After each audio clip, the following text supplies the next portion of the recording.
గోదారమ్మ నిత్యహారతి వరదైనా వానైనా పరిస్థితి ఎలా ఉన్నా సరే అకుంఠిత దీక్షతో గోదారమ్మకు నిత్యహారతిని అందిస్తున్న ఈ బృందానికి అందరూ కూడా అభినందనలు తెలియజేయండి. ఎందుకంటే ఇటువంటి పరిస్థితి మనం చాలా చోట్ల చూడలేకపోవచ్చు, కానీ ఇక్కడ రాజమండ్రిలో వీళ్ళు చేస్తున్న హారతి విధానాన్ని చూస్తే ఔరా అనిపించక మానదు.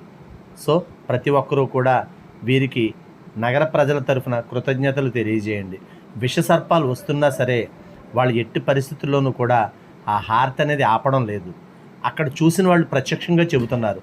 సో మన రాజమండ్రి ప్రతిష్టను, గంగమ్మ తల్లికి గౌరవాన్ని నిలబెడుతున్న వీరికి ప్రతి ఒక్కరూ కూడా కృతజ్ఞతలు తెలియజేయాలని విఎస్బి టీవీ తరఫున మనఃపూర్వకంగా కోరుకుంటున్నాము.